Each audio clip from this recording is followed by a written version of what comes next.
Buenos días, bienvenidos a las entrevistas en Religión Digital. Hoy nos acompaña Fernando Fuentes. Fernando, buenos días. Hola, Jesús. Vicepresidente de la Fundación... Vicedirector, que nunca lo digo bien.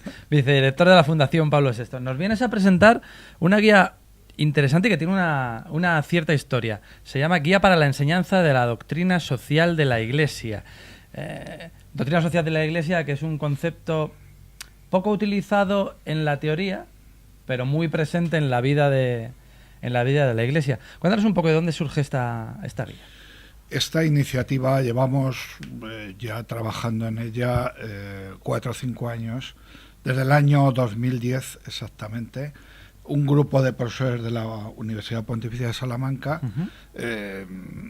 normalmente aquellos que están en la docencia de doctrina social, moral social, nos reunimos para poder elaborar una guía de trabajo especialmente en la universidad, ¿no? Esta idea la desarrollamos junto con el CELAM y las universidades latinoamericanas. ¿Más orientado hacia Latinoamérica? Sí, fundamentalmente hacia Latinoamérica. Y de hecho esta guía tiene una nota específica también latinoamericana, pero está dirigida también a nuestro país. Y a partir de ese año 2010 hicimos una edición para Latinoamérica, la publicamos allá, nos la patrocinaron la Konrad Adenauer, y bueno, pues está trabajándose en algunos ámbitos de allá de Latinoamérica.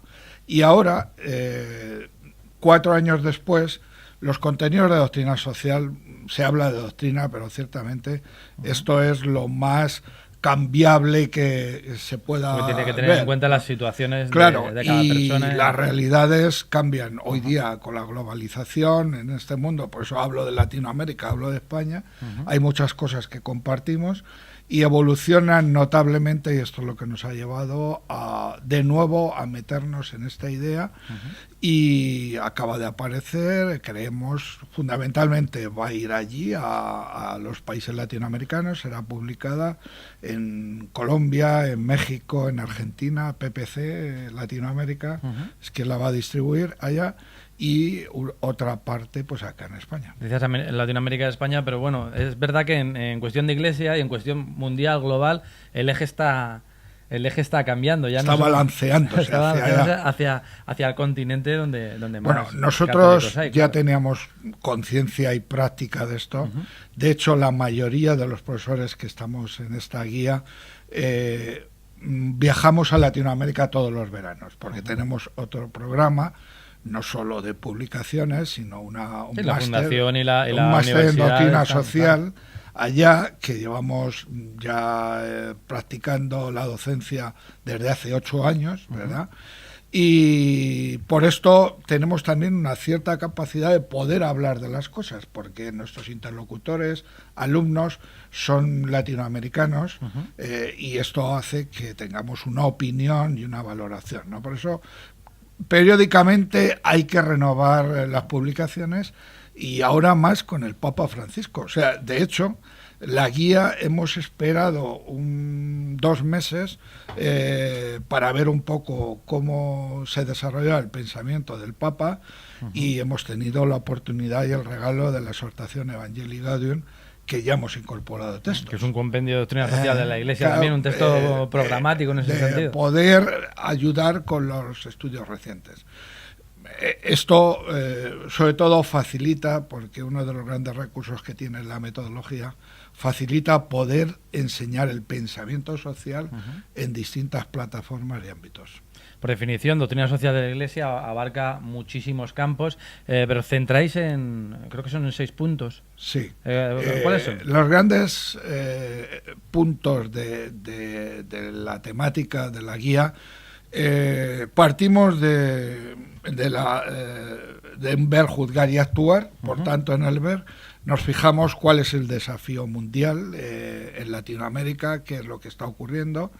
Esos problemas son compartidos con muchas otras realidades, pero especialmente nos fijamos en ellas.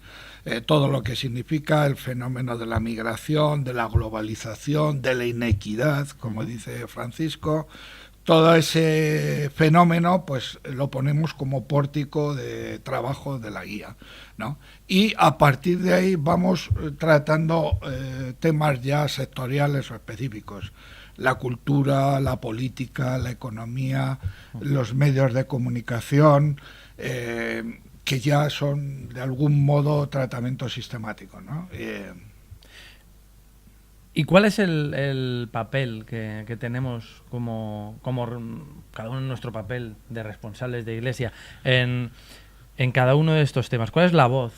Si ha de haber una voz de Iglesia en yo creo estos aspectos. Que, ahora sí que lo vamos centrando. Sí, yo creo que lo más importante, el objetivo primero de un texto de este tipo es despertar la sensibilidad hacia las cuestiones sociales, donde la Iglesia ha hecho una reflexión, tiene unas aportaciones, no solo son documentales, tiene una práctica, y todo esto está desarrollado en tantas partes del mundo, ¿verdad? Y pues nosotros no podemos vivir como una especie de nube por encima de esas realidades, ¿no? Si aquí se trata, se habla y se denuncia a veces lo que significa el trato a las minorías, lo que significa a los emigrantes, lo que significa el trato, el tema de la mujer, lo que significa la cuestión que tiene que ver con los nuevos fenómenos económicos, el mundo financiero, la cuestión política. Todo eso necesitamos instrumentos que nos ayuden a tener discernimiento, porque no debemos quedarnos solo en una charla de café, en algo un poco superficial, sino debemos saber qué se ha pensado sobre ello, qué se ha dicho, dónde ha estado debatido. Esto no es cerrado, porque la doctrina social de la Iglesia se está haciendo todos los días, ¿no? ¿Y qué criterios de actuación hay en cada caso? Y cómo concretar, a veces, de hecho, dentro de la metodología, bueno, pues nosotros lo que hacemos es abrir, ¿no? Para que luego el lector o el profesor o quien dirija el grupo de reflexión con un instrumento de este tipo pueda concretar su realidad.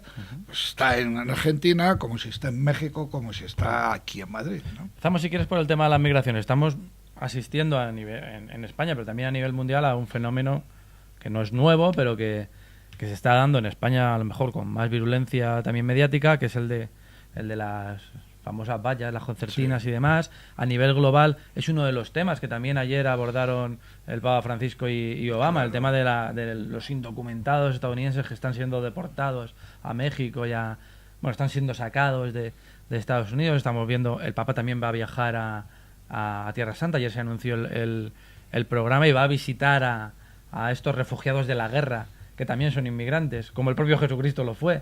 Estamos volviendo un poquito, yendo a los orígenes. El Papa está retomando una tarea, está resolviendo una tarea muy, muy actual. ¿Cuál es la postura respecto a este fenómeno? Me resisto a llamarle problema, porque la migración no debería ser un problema, sino... Es un hecho, un fenómeno que lo tenemos, sobre todo, pues hay que reconocer que en nuestro país este tema... pues en los últimos años ha tenido una fuerza especial, una presencia especial. Los números así lo dicen. Esto también ha generado un tipo de problemas de convivencia, pero que nuestra convivencia en absoluto tiene notas de xenofobia ni de conflicto, de gran conflicto. Puede haber algún conflicto, pero somos uno de los países que mejor hemos asumido esta realidad. Yo creo, y a la inmigración le pasa como con otros de los grandes temas, han sido manejados por la economía. Y bueno, pues aquí ha habido tantos emigrantes, tantas personas que han venido a este país, por una parte por la situación de donde parten y por otra parte por lo que nosotros queríamos hacer. Una demanda de... Claro, que queríamos construir, todo esto. Entonces, ¿cuál es el resultado? Y un poco viene la parte más ética. Pues el resultado es que nosotros tenemos que integrar a los emigrantes, y integrarlos con dignidad, y cuanto mejor llegue ese avance en calidad de su educación, de su estancia, de tal, seremos una sociedad más avanzada, ¿no? En este sentido. El problema digamos, de mover cifras es lo que no tenemos grandes resultados, porque la política tampoco da la medida ni da la talla ante lo que está ocurriendo. Por ejemplo, esto que está ocurriendo con nosotros en Ceuta y Melilla es un tema que Europa se lava un poco las manos, ¿no? Sí, no es un problema de la Unión Europea, que debería serlo. Claro, debería serlo. Y bueno, pues mañana Lampedusa y así, ¿no? Distintos sitios. Y entonces no hacer de la cuestión migratoria un tema de orden público, hacerlo de un tema de cómo tratar este fenómeno que ni puede ser tratado de inmediato y para un año o dos, ni para un gobierno. Aquí es fundamental un pacto de Estado, porque es un tema de Estado, y es un tema de la Unión Europea. Debía haber un pacto de la Unión Europea. Y sin embargo, esto, ¿no? los pactos de Estado, al menos en nuestro país, están de muy capa caída, y ese es otro de los problemas que también supongo que aborda a la sociedad en los problemas auténticos, ¿no?, que tiene. En lo tocante a la política, estamos asistiendo a un desprestigio de la función pública, también de los propios políticos, que han hecho bastante por generarse esa mala prensa. ¿Cómo recuperar la dignidad del trabajo político como constructor de sociedad? Bueno, este es otro de los puntos o de las áreas que nosotros tratamos dentro de la guía, porque nos parece uno de los campos tan importantes. Hay que elevar el prestigio de la política y hay que tomarse en serio lo que significa dedicarse a la política. Es decir, una de las cuestiones que estamos viendo también de cambio en la propia sociedad española, ahora mismo lo hemos visto con el tema de Adolfo Suárez, ¿no? Sí. Es decir, de pronto recuperamos aspectos de profundidad que estuvieron presentes en la política y que han desaparecido, ¿no? Entonces, la doctrina social de la Iglesia, el pensamiento social de la Iglesia y los episcopados que han hablado de este tema, y en Latinoamérica las numerosas cartas sobre estas cuestiones, lo que buscan es que la política sea algo de dignidad. Es decir, alguien que se dedica a la política es una tarea digna y una tarea moral. Que no sea un funcionariado. Claro, parece que alguien hace una carrera política. No sea un oportunista, no sea una revista, no sea alguien que, bueno, pues voy a ver cómo ejerzo una cuota de poder. Entonces, esto hay que recuperar ese aspecto, ¿no? Y luego hay que buscar también que la política tenga contenido, es decir, haya personas formadas en su campo, puedan también buscar el consenso, el debate social, el diálogo social. Esas son grandes notas que cuando han estado presentes hemos visto la importancia que tienen, ¿no?, y el resultado. ¿Está la Iglesia, como concepto, institución, preparada para influir en esa regeneración proponer cambios, trabajar en esa dignificación de la política? ¿O también la propia Iglesia debe recapacitar? Porque sí que es cierto que durante bastante tiempo las preocupaciones públicas, al menos de la institución, han ido orientadas a determinados ámbitos, a defensa de la vida, al tema del matrimonio, la educación y demás, pero a lo mejor en la regeneración política no se ha trabajado en la parte de la moralidad del servicio público, del bien y del mal, y del concepto de servicio. Sí. El Papa, por ejemplo, está muy preocupado por el tema de la corrupción, por el tema del verdadero poder está en el servicio y demás. Bueno, yo vengo advirtiendo que en los últimos años, también por un cierto complejo de la política, que no quería relaciones con la Iglesia por nuestra historia. Sí. O sea, en el caso de nuestro país, en otros países hay mucha más naturalidad a la hora de poder tener una relación en ese sentido. Lo que sí yo creo que la Iglesia tiene que trabajar, y hablo de Iglesia en un sentido amplio, no solo jerarquía, es en la formación de los laicos para participar en la política.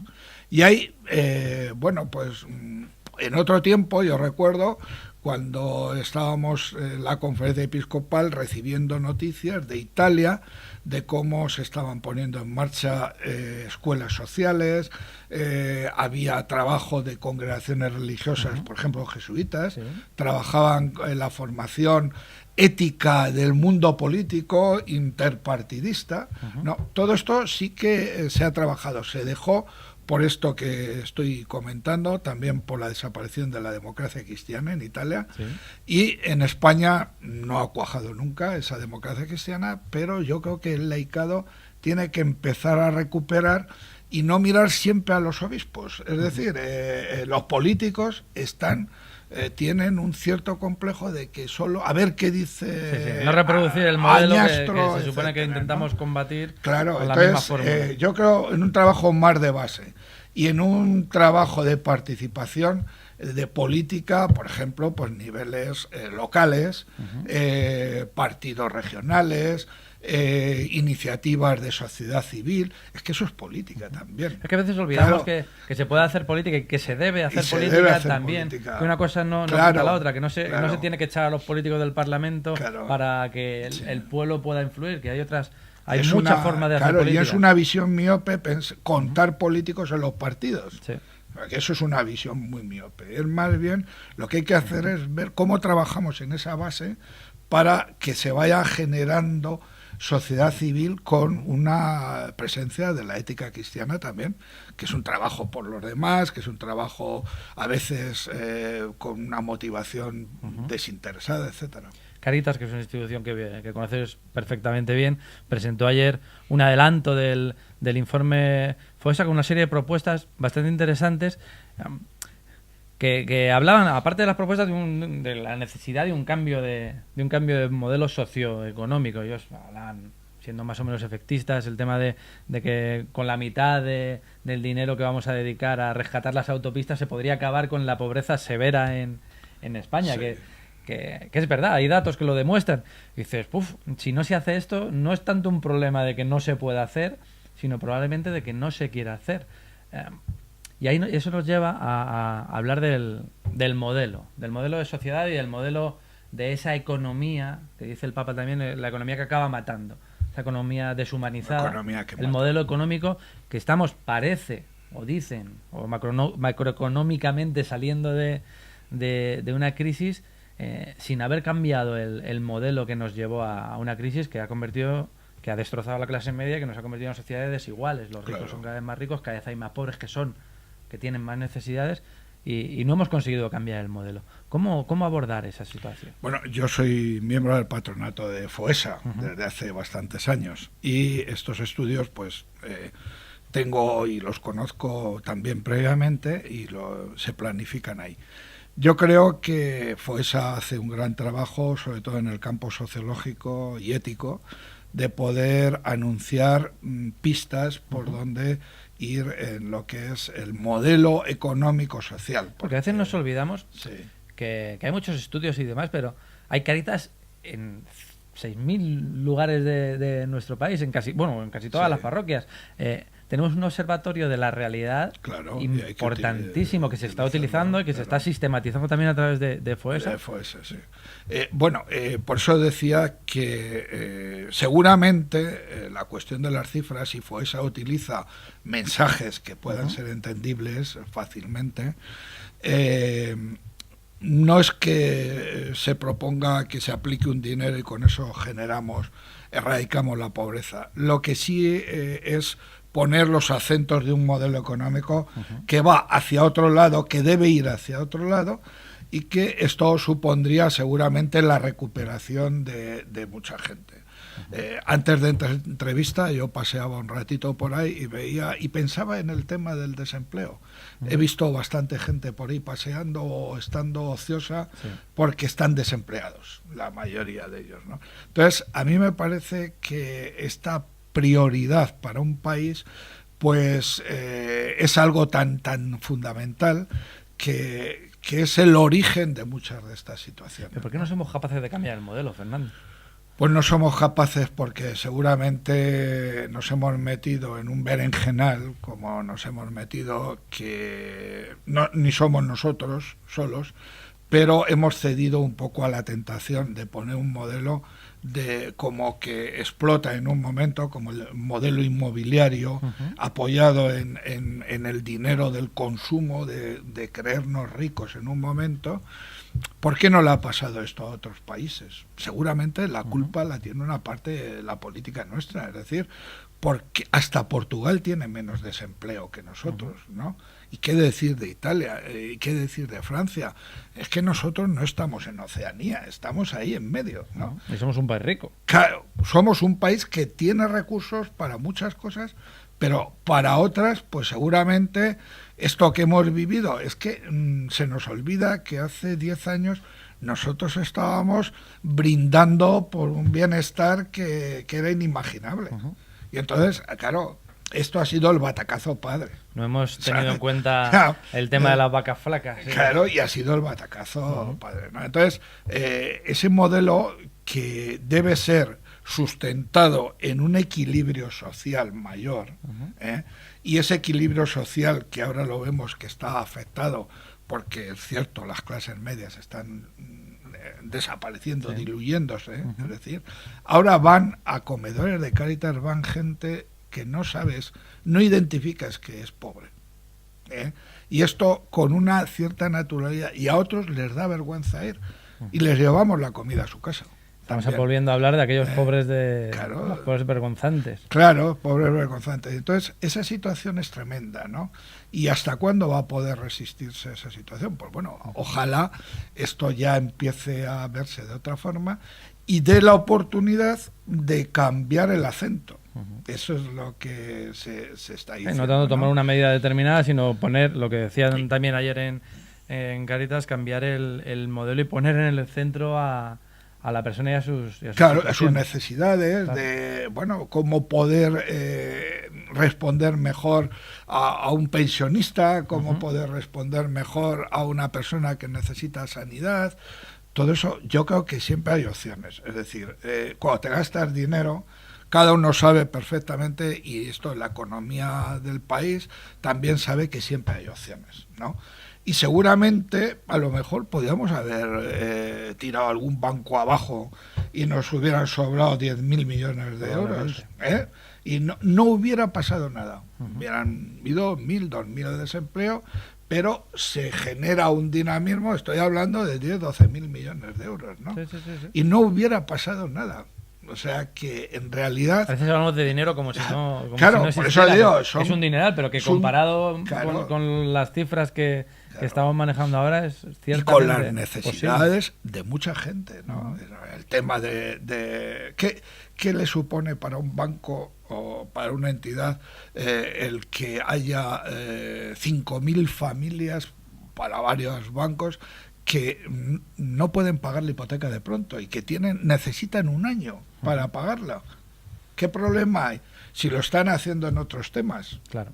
Entonces, no sería debido a muerte para esa entidad. Sí, además, o sea, la circunstancia que los mismos bancos que rescatamos, muchos de los bancos que hemos rescatado, han dado beneficios. Claro, y van a empezar a dar.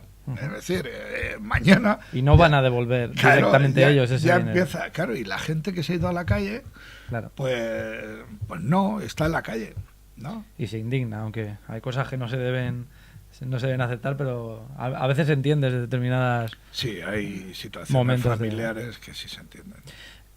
Estamos terminando ya, Fernando, pero venimos de un papa teólogo. Sí. Anteriormente habíamos tenido un papa con un pontificado muy largo, un papa histórico en muchas circunstancias, que además vivió y protagonizó un cambio de modelo también político, la caída del comunismo y demás. Como experto en doctrina social de la Iglesia, ¿hasta qué punto es providencial la elección de Francisco? Porque no es un teólogo, porque no es un político, entiéndaseme, un político como lo fue Juan Pablo II. Es otra cosa radicalmente nueva, probablemente que no hayamos visto ninguno de los que estamos aquí. Los medios de comunicación estáis asombrados, como se puede ver diariamente. Lo tienen enganchados, eso es verdad. Pero en el campo de la doctrina social es impresionante. O sea, es una fuente inagotable de reflexión, y además es desde otro tono, desde otro modelo de discernimiento, ¿no? Yo creo... Lo que nos dice el Papa Francisco sin la aportación anterior tampoco se entendería. Y no hay que olvidar que Francisco está ahí también porque su antecesor hizo un gesto que la historia le reconocerá. Totalmente, y además esto es de las grandes figuras mundiales para poder hacer un gesto de este tema y una señal del espíritu clara en la vida de la Iglesia, ¿no? El Papa Francisco ha creado, es que nosotros utilizamos las categorías de revolución, pero en el pensamiento, en el modo de orientar toda la situación social, la situación de la Iglesia, el hecho teológico, los pobres en el medio de toda esa preocupación, yo creo que es una revolución. En el sentido, utilicemos el término, pero es una revolución desde el punto de vista de... Ya no sé si van a cambiar tanto las cosas, lo que está claro es que está generando una ilusión, un dinamismo, una iglesia en salida que... Es un poco lo que estábamos hablando antes de Cáritas, no es que se cambie, se tome una decisión doctrinal o que lo divorcia vueltas a casa tal o que no sé qué, sino que ha cambiado el modelo, por así decirlo. O sea, nos sentimos como más partícipes, como con más sensación de poder. Y con esperanza. Y con esperanza, en el sentido de decir, sabemos que por aquí pues mucha gente va a encontrar ilusión en su vida, ¿no? Va a encontrar acogida, porque, es decir, yo creo que Francisco no es un encantador de ilusiones, no es así. Es más bien alguien que acoge y que es cercano a las situaciones que se están dando, ¿no? Hay que mirar los enfermos. Cuando uno va a Roma y ver el trato y el tiempo que dedica a los enfermos, a las realidades más de todos los días, más cotidianas, a los curas o a los políticos o a los que están en la mafia, es decir, todo el mundo es objeto de preocupación y por ser él y por sus circunstancias. Yo creo que esto es un signo del espíritu y creo que la Iglesia pues vive sus momentos donde el acento Juan Pablo II tuvo que ser el Papa de un tiempo, y de unos acentos, Benedicto XVI, que vamos a decir, el reconocimiento de su talla intelectual, teológica y de su tiempo, y ahora ha venido este Papa que, bueno, pues que esperemos que podamos abrir tantos caminos de evangelización, de comprensión, de cercanía a tantas realidades, y a mí me parece que va por ahí. He estado, como sabes, en estos días en Roma con la familia y tuvimos la oportunidad de estar en misa en San Pedro, junto al altar del Espíritu Santo de Bernini, ese halo de luz de la paloma, fantástico. Me daba por pensar allí cómo es esta institución que es capaz de... Hay que creer en el espíritu para entender lo que ha pasado en el último año y medio. Porque nadie esperaba. No sé si tuvimos oportunidad de hablar, ni él mismo, ni la propia institución en sí. Probablemente el único que sabía que las cosas debían ir de otra manera era Ratzinger, que ya digo, que ya se lo agradeceremos ya se le reconocerá, la historia se lo reconocerá. Pero sí que es curioso cómo es una institución capaz de, iba a decir hacerse el arguil, pero de reformarse de tal manera brutal y que no pase nada. Quiero decir, que pasen muchas cosas, pero que siga estando ahí, que no haya habido de repente deserciones en masa de la Iglesia Católica, ni que haya habido rupturas, ni cismas, ni nada por el estilo. Una sensación muy interesante. Sí, esto es también la madurez de una iglesia, ¿no? En el sentido de poder asumir los cambios y procesos nuevos sin crear una inestabilidad. El cambio de la propia estructura, lo hice en Evangelii Gaudium, es fundamental para poder ser una iglesia en salida, porque la cuestión aquí, lo problemático es que tú hables de una forma y seas de otra, ¿no? Y entonces aquí, en este cambio, lo que se está tratando es que nosotros debemos resituarnos personal e institucionalmente de otro modo, y es un lenguaje pastoral, es un lenguaje seguramente más que teológico, es un lenguaje de saber que estás en una iglesia que tiene esta sintonía, ¿no? ¿Y crees que es posible, Fernando? Yo creo que ya, de hecho, no sé si hablar con estas categorías del avance, pero la comprensión de esta realidad yo creo que es muy significativa, ¿no? También creo que las cosas se asumen no de inmediato, no en todas las personas que tienen una capacidad de incidencia en la marcha de esa situación, pero que la sintonía de la Iglesia solo hace falta ver, como tú habrás visto, en las audiencias que tiene el Papa en Roma. Es decir, el número de personas, el número de gente que se confiesa, que va a las celebraciones, la audiencia pública mundial que tiene la propia Iglesia, y ya no es un tema de poder, es un tema de cercanía, ¿no? Porque las condiciones de poder pues, prácticamente... es la cercanía la que genera influencia. Recuerdo el tema de Lampedusa, el Vergoña de Francisco fue un aldabonazo a las conciencias de toda Europa, que ojalá tenga una solución, pero puso otra vez sobre el tapete. Lo que ha pasado en Siria, lograr frenar, no solo evidentemente Francisco, pero que no olvidemos que es solo un hombre, pero que está ahí haciendo una función determinada, el lograr frenar ese tipo de cosas con la actitud, con el...